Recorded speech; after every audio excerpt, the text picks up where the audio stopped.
Audio book वाङ्मय 53, धर्म तत्व का दर्शन और मर्म, चैप्टर 1, पार्ट 14, धर्म रक्षा से आत्मरक्षा।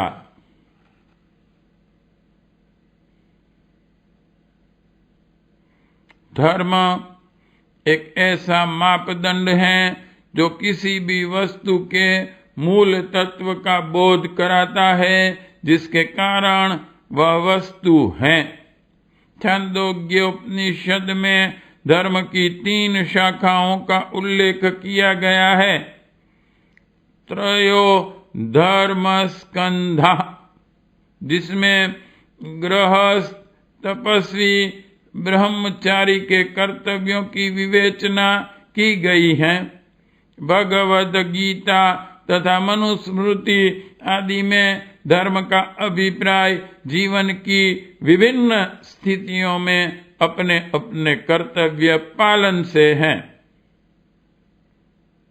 धारण करने वाला होने से इसे धर्म कहा गया, क्योंकि इस प्रजा को धारण करता है, अर्थात उसे पुष्ट करता है, समर्थ बनाता है। जो धारण करने में समर्थ है वही धर्म है।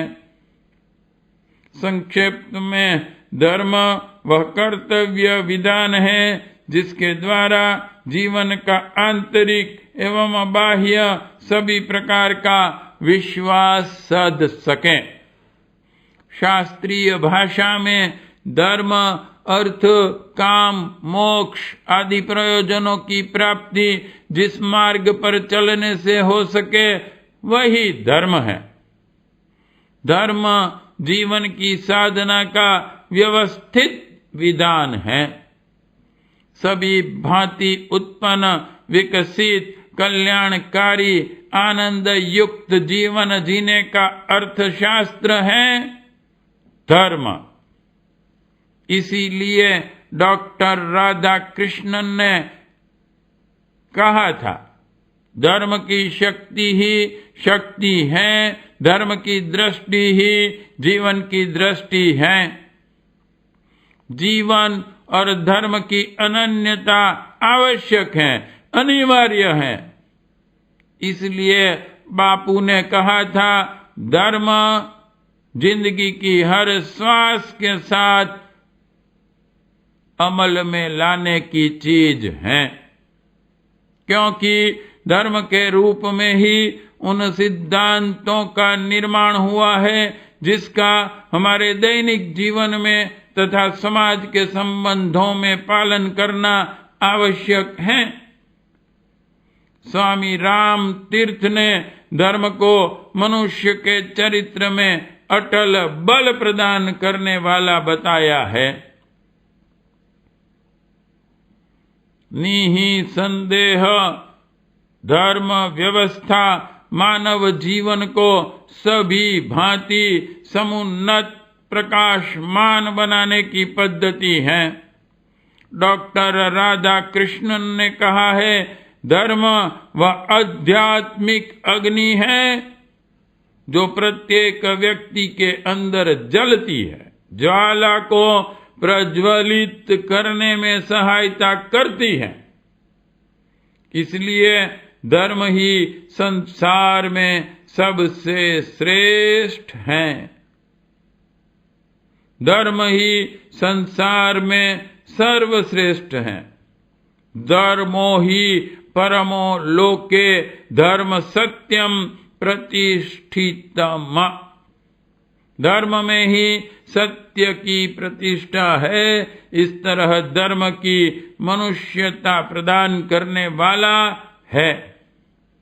शास्त्रकार ने लिखा है, खाने, सोने, डरने, मैथुन के बारे में पशु और मनुष्य परस्पर समान है। केवल धर्म ही मनुष्यों में विशेष है। यदि वह भी न रहे तो फिर मनुष्य पशु के समान ही है। धर्म ही मानव जीवन को संस्कारित कर उसे उत्कृष्ट बनाता है। धर्म की धारणा में ये सब अनुष्ठान गतिविधियां आती हैं जो मनुष्य के जीवन को गढ़ती है, उसे बनाती हैं। समाज में प्रत्येक व्यक्ति की इच्छाएं, आकांक्षाएं भिन्न भिन्न होती हैं। परस्पर विरोधी आवश्यकताएं भी होती हैं, लेकिन धर्म इन सब को नियंत्रित कर उन्हें जीवन की सही दिशा में प्रेरित करता है।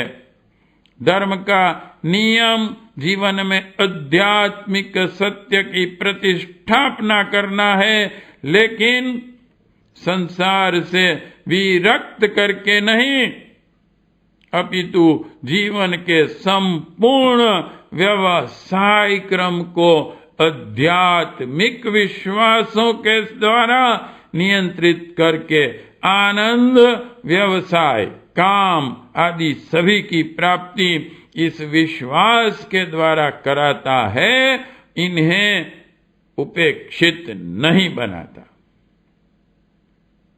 धर्म जीवन की शाश्वतता को आधार मानकर चलता है। जीवन में इहलौकिक यानी कि सांसारिक अथवा पारलौकिक भेद कोई भेद नहीं है। धर्म भक्ति और मुक्ति को अलग अलग नहीं मानता। धर्म दैनिक जीवन के सामान्य व्यवसाय को भी सच्चे अर्थों में भगवान की सेवा बना देता है। वह काम, अर्थ, मोक्ष का संगम भी है। धर्म सामान्य कृत्यों को भी अपनी विशेषता से मुनियों की साधना की तरह ही प्रभावशाली बना देता है।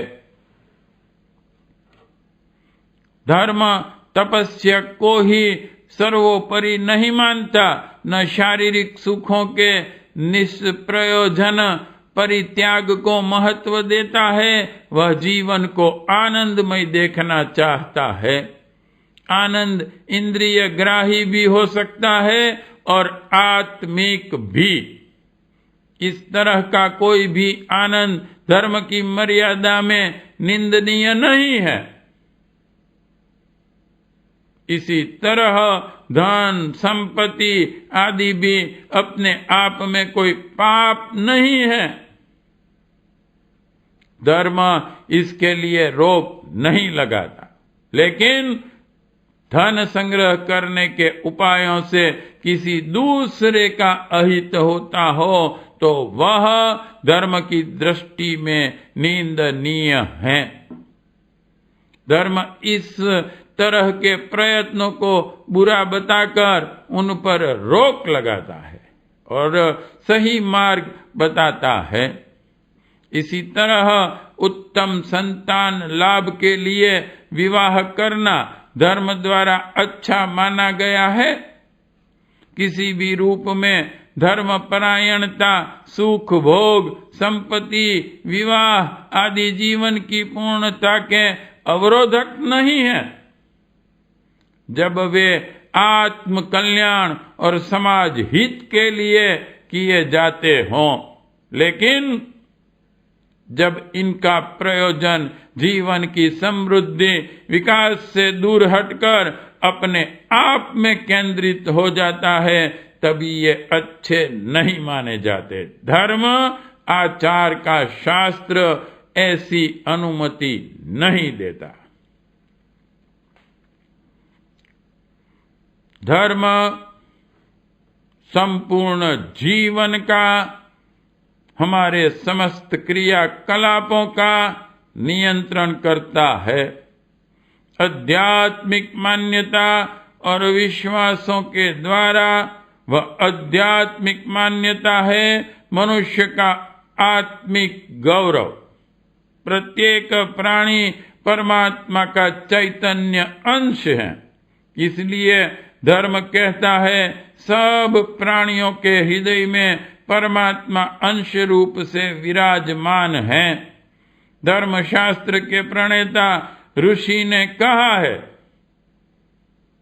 शाश्वत धर्म का ही मूल है कि भगवान वासुदेव ही सर्वभूतों में निवास करते हैं। शास्त्रों में आगे भी कहा है, समझ लो धर्म का सार यही है और फिर इसी के अनुसार आचरण करो। दूसरों के प्रति वैसा व्यवहार मत करो जैसा तुम अपने लिए नहीं चाहते।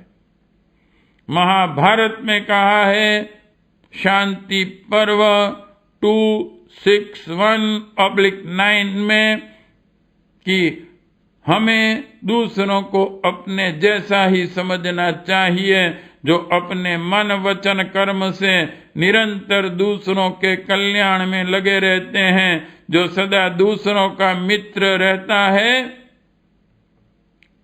जाजली वह धर्म को ठीक ठीक समझता है। दूसरे शब्दों में धर्म व्यक्तिगत जीवन के उत्कर्ष के साथ साथ सामाजिक जीवन की भी विधि व्यवस्था का इस प्रकार निर्णय करता है कि सभी को जीने विकसित होने का समान अधिकार मिले। धर्म एक आधार शास्त्र और पथ प्रदर्शक हैं, जिसके द्वारा वैयक्तिक और सामाजिक जीवन में सुख, शांति, आनंद, प्रगति की साधना निर्बाध रूप से की जा सके, बिना किसी को हानि पहुंचाए।